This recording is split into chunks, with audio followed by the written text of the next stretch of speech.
100 करोड़ से स्मार्ट होंगे 55 स्कूल, नगर निगम कर रहा तैयारी। सरकारी स्कूल्स के भवन और क्लास भी अब स्मार्ट बनेंगे। खंडर हो चुके भवनों की जगह अब रीडेंसिफिकेशन के तहत 100 करोड़ से 55 स्कूल भवनों को स्मार्ट बनाया जाएगा।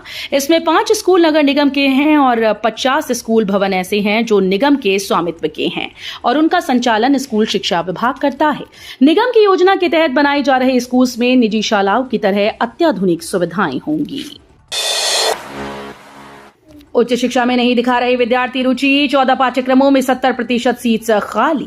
जिले की सबसे बड़ी और प्रतिष्ठित शिक्षण संस्था राजमाता सिंधिया शासकीय पीजी गर्ल्स कॉलेज में इस वर्ष प्रवेश को लेकर छात्राओं की उदासीनता सामने आई। कॉलेज में संचालित 14 प्रमुख पाठ्यक्रमों में इस बार अब तक केवल 30.38% सीटों पर ही प्रवेश हुआ, जबकि 5560 में से 3871 सीटें अब भी खाली हैं, जो कि कुल सीटों का लगभग 70% है। ये स्थिति न केवल कॉलेज प्रशासन के लिए चिंता का विषय है, बल्कि उच्च शिक्षा में छात्राओं की घटती रुचि को भी उजागर करती है। एमपी के किसानों पर अमेरिका के कीट का खतरा। मध्य प्रदेश के कई जिलों में मक्के की खेती के प्रति किसानों का रुझान तेजी से बढ़ रहा है। हरदा जिले में भी किसानों ने खरीफ सीजन में सोयाबीन और मक्का बोया, लेकिन इस बार ज्यादातर किसानों का झुकाव मक्का की खेती की ओर है। लेकिन किसानों को काली इल्ली का डर सता रहा है। ये प्रकोप ज्यादातर मक्का की खेती करने वाले किसानों के लिए चिंता का विषय है। एमपी के गांव बने टूरिज्म हब, शहर जैसी सुविधाएं और रोमांचक एडवेंचर भी। बालाघाट जिले की टेकारी ग्राम पंचायत अब किसी शहर से कम नहीं रही। यहां की विकास की रफ्तार और नवाचारों ने इसे हाईटेक पंचायत की पहचान दिला दी। ग्राम पंचायत में वो सब कुछ है जो आमतौर पर नगरीय निकायों में देखने को मिलता है। सीसीटीवी से निगरानी, अत्याधुनिक जिम, कंप्यूटर युक्त लाइब्रेरी, साप्ताहिक बाजार, कचरा प्रबंधन और अब इको टूरिज्म को नई उड़ान देने की तैयारी है। वन विभाग के कर्तव्यनिष्ठ अधिकारी कर्मचारी होंगे पुरस्कृत। सीएम डॉक्टर मोहन बोले, अंतर्राष्ट्रीय बाघ तस्कर को जेल पहुंचाने के लिए किए गए बहुआयामी प्रयास। मुख्यमंत्री डॉक्टर मोहन यादव ने मध्य प्रदेश वन विभाग के वन्य जीव संरक्षण प्रयासों और उसमें प्राप्त हो रही सफलता पर प्रसन्नता व्यक्त करते हुए बधाई दी। उन्होंने कहा कि वन विभाग में रहकर उत्कृष्ट कार्य और बहुआयामी प्रयास करने वाले अधिकारियों और अन्य अमले को पुरस्कृत किया जाएगा। हाल ही में स्टेट टाइगर फोर्स के कर्तव्यनिष्ठ अधिकारी कर्मचारियों के संयुक्त प्रयासों में सफलता का एक महत्वपूर्ण आयाम जुड़ा है। 40 मीटर तक चौड़ा होगा 4 लेन, 22 इलाकों से होकर गुजरेगा। मध्य प्रदेश के ग्वालियर में कई अहम प्रोजेक्ट पर काम होना है। प्रोजेक्ट के लिए अधिग्रहित जमीनों पर आए दावे आपत्तियों पर सुनवाई का काम 1 साल से अटका पड़ा है, जिसके निपटते ही आसपास के रहवासियों को सुविधाएं मिलनी शुरू हो जाएंगी। TDS 4 की शुरुआत महाराजपुर एयर स्ट्रिप के पास से होगी। यहां से कुंवरपुर, चकरायपुर, भद्रौली, सेंथरी कला, जड़ेरुआ, खुर्द, महाराजपुर रमन्ना, महाराजपुर डांग, महाराजपुर गिर्द, लोहारपुर, सोहनपुर, लखीमपुर, विक्रमपुर, मऊ, जमाहा, अकबरपुर, जलालपुर, मालनपुर, गंगापुर से पुरानी छावनी तक 4 लेन सड़क का निर्माण किया जाएगा। एम्स भोपाल ने बचाई एक और जिंदगी, गाइटर से जूझ रही बुजुर्ग महिला का सफल ऑपरेशन। एम्स भोपाल में डॉक्टर्स की टीम ने एक जटिल सर्जरी कर 65 वर्षीय महिला को नई जिंदगी दी। ये महिला कई सालों से गाइटर की समस्या से परेशान थी। हाल के दिनों में उसकी हालत इतनी बिगड़ गई थी कि उसे सांस लेने में परेशानी होने लगी थी और आवाज भी साफ से नहीं निकल पा रही थी। एम्स भोपाल के जनरल सर्जरी विभाग में परामर्श के बाद की गई जांच में पता चला कि गाइटर इतना बढ़ चुका था कि उसकी श्वास नली और गर्दन की अन्य नाजुक संरचनाओं पर दबाव डालना शुरू कर दिया था। भोपाल में बन रहा 70 किलोमीटर लंबा स्काई वॉक रानी कमलापति और मेट्रो स्टेशन को जोड़ेगा। मध्य प्रदेश की राजधानी भोपाल में यातायात को और सुविधाजनक बनाने की तैयारियां शुरू हो गई। यात्रियों की सुविधाओं का खास ध्यान रखते हुए एक 70 मीटर लंबा स्काई वॉक का काम तेजी से चल रहा है। ये स्काई वॉक रानी कमलापति रेलवे स्टेशन और भोपाल मेट्रो स्टेशन को जोड़ेगा। एक्टिव हुआ साइक्लोनिक सर्कुलेशन, अगले 3 घंटों में भारी बारिश का अलर्ट।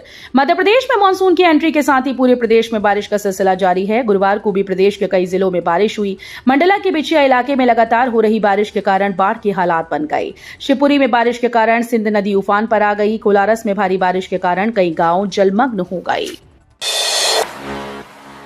शराब की हर बोतल का हिसाब रखेगा आबकारी विभाग, POS मशीन से होगी बिलिंग। प्रदेश की शराब दुकानों पर बिक्री के लिए आई शराब की हर बोतल का हिसाब अब आबकारी विभाग के पास होगा। समस्त शराब दुकानों पर POS मशीन से ही शराब विक्रय की बिलिंग की जाएगी। दुकान स्तर तक शराब के ट्रैक एंड ट्रेस को लागू किया जाएगा। इससे शराब की हर बोतल आबकारी विभाग के सर्वर से जुड़ जाएगी। आंगनबाड़ी कार्यकर्ता सहायिका के 19,000 पदों के लिए 2.5 लाख से ज्यादा आवेदन आए। प्रदेश में आंगनबाड़ी कार्यकर्ता और सहायिका के 19,504 पदों पर भर्ती के लिए अब तक 2.70 लाख आवेदन मिल चुके हैं। आज शुक्रवार को आवेदन करने की अंतिम तिथि है। इस बार आवेदन की प्रक्रिया को ऑनलाइन रखा गया। इसमें सुधार के लिए 7 जुलाई तक का समय मिलेगा। अब बिजली चोरी पर लगेगा लगाम। एमपी में खुलेंगे विद्युत पुलिस थाने। अब मध्य प्रदेश में बिजली चोरी रोकना आसान होगा। गुजरात की तर्ज पर प्रदेश सरकार विद्युत पुलिस थानों की शुरुआत करने जा रही है। इन थानों में प्रतिनियुक्त पुलिस बल तैनात किया जाएगा, जो बिजली विभाग की जांच टीम के साथ जाकर औचक निरीक्षण करेगा, एफआईआर दर्ज करेगा और केस डायरी तैयार करेगा। पहले चरण में भोपाल, ग्वालियर, उज्जैन, इंदौर, जबलपुर और रीवा में एक-एक विद्युत थाना खोला जाएगा। नर्सिंग घोटाले मामले में हाईकोर्ट सख्त। आईएनसी चेयरमैन और सचिव को अवमानना नोटिस। मध्य प्रदेश हाईकोर्ट ने नर्सिंग कॉलेज फर्जीवाड़े मामले को काफी सख्ती से लिया है। जस्टिस संतोष श्रीधरन व जस्टिस डीके पालीवाल की युगल पीठ ने पूर्व आदेश की नाफरमानी को आड़े हाथों लेते हुए आईएनसी के चेयरमैन और सचिव को अवमानना नोटिस जारी कर जवाब पेश करने के निर्देश दिए। जल्द हो सकता है प्रदेश में राजनीतिक नियुक्तियों का पिटारा। लंबे समय से खाली हैं पद। प्रदेश में भारतीय जनता पार्टी को नया प्रदेश अध्यक्ष मिलने के बाद अब निगम मंडल, बोर्ड, आयोग और प्राधिकरणों में राजनीतिक नियुक्तियों का रास्ता साफ हो गया। अब इन पदों को भरने की तैयारी जल्द शुरू हो सकती है। पिछले कुछ महीनों से ये पद खाली हैं, क्योंकि मुख्यमंत्री डॉक्टर मोहन यादव ने लोकसभा चुनाव से पहले 45 निगम मंडलों और बोर्ड में की गई पिछली नियुक्तियों को निरस्त कर दिया था। इसके बाद से इन संस्थाओं में किसी की भी नियुक्ति नहीं हुई। इन पदों पर नियुक्तियों से न सिर्फ संगठन को जमीनी स्तर पर मजबूती मिलेगी, बल्कि सरकार को भी प्रशासनिक स्तर पर लाभ होगा। प्रदेश में 3800 करोड़ रुपए के निवेश से मैकन फूड्स का फ्रोजन आलू उत्पाद इकाई का प्रस्ताव। मुख्यमंत्री डॉक्टर मोहन यादव ने कहा कि प्रदेश में उद्योग और रोजगार वर्ष 2025 औद्योगिक विकास की तीव्र संभावनाओं को साकार करने का वर्ष है। राज्य सरकार के प्रयासों से विभिन्न क्षेत्रों में निरंतर निवेश के प्रस्ताव मिल रहे हैं। निवेशकों को औद्योगिक इकाइयों की स्थापना के लिए भूमि सहित नीतियों के अंतर्गत सभी आवश्यक सुविधाएं प्रदान की जाएंगी। एशियन चैंपियनशिप में गोल्ड जीतने वाली प्रियांशी को सीएम ने दी बधाई। 2 लाख प्रोत्साहन राशि का ऐलान। मध्य प्रदेश की बेटी और अंतर्राष्ट्रीय कुश्ती खिलाड़ी कुमारी प्रियांशी प्रजापति ने एशियन चैंपियनशिप में गोल्ड मेडल जीतकर प्रदेश और देश का नाम रोशन किया। उन्होंने मुख्यमंत्री डॉक्टर मोहन यादव से भोपाल स्थित निवास पर सौजन्य भेंट की। मुख्यमंत्री ने प्रियांशी की इस उपलब्धि पर उन्हें बधाई दी और 2 लाख रुपए की प्रोत्साहन राशि देने की घोषणा की। कांग्रेस की 4 पीढ़ियों ने किया लोकतंत्र और संविधान का अपमान। मुख्यमंत्री डॉक्टर मोहन यादव ने कहा कि कांग्रेस की 4 पीढ़ियों ने भारत के लोकतंत्र और संविधान का लगातार अपमान किया है। संविधान निर्माता बाबा साहब अंबेडकर को जीवन भर अपमानित करने वाली कांग्रेस आज उन्हीं के बनाए संविधान की दुहाई दे रही है। मुख्यमंत्री पीपल्स ऑडिटोरियम में महिला मोर्चा द्वारा आयोजित महिला मॉक पार्लियामेंट कार्यक्रम को संबोधित कर रहे थे, जो आपातकाल की 50वीं वर्षगांठ पर आयोजित किया गया। लाडली बहनों को आर्थिक सहायता के साथ आवास मिलेगा।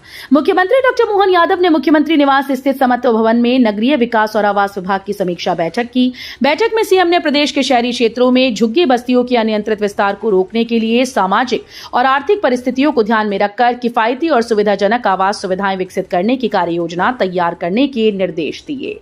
डॉक्टर यादव ने कहा कि भोपाल के बड़े तालाब के आसपास हो रहे अवैध निर्माणों का सर्वेक्षण कर तत्काल प्रभाव से कार्रवाई की जाए।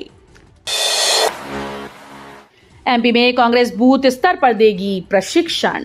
एमपी कांग्रेस ने प्रशिक्षण की तैयारी तेज कर दी है। राजधानी भोपाल स्थित पीसीसी कार्यालय में प्रशिक्षकों का इंटरव्यू शुरू किया गया। प्रदेश भर से प्रशिक्षकों की भर्ती और चयन के लिए इंटरव्यू आयोजित किए जा रहे हैं। कांग्रेस पदाधिकारियों का कहना है कि ये कदम संगठन को और मजबूत बनाने के मकसद से लिया गया।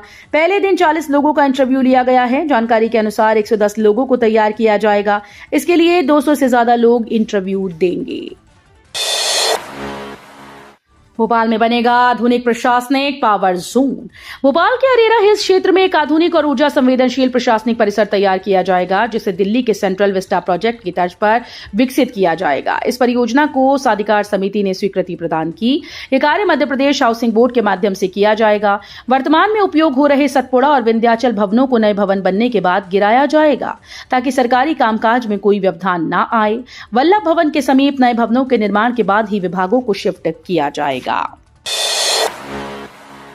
डॉक्टर मोहन यादव की अध्यक्षता में कैबिनेट बैठक। मुख्यमंत्री डॉक्टर मोहन यादव की अध्यक्षता में मंगलवार सुबह 11 बजे मंत्रालय में कैबिनेट की बैठक होगी। बैठक में राष्ट्रीय रक्षा विश्वविद्यालय का कैंपस राजीव गांधी प्रौद्योगिकी विश्वविद्यालय परिसर में खोलने के लिए भूमि आवंटन के प्रस्ताव पर निर्णय हो सकता है। इसके साथ ही 7 जुलाई से मूंग की खरीदी शुरू करने का प्रस्ताव भी एजेंडे में शामिल है, जिसकी जिम्मेदारी मार्कफेड को दी जा सकती है। शहरी क्षेत्रों में अतिशेष शिक्षकों की भरमार, फिर भी 10,000 शिक्षकों का तबादला।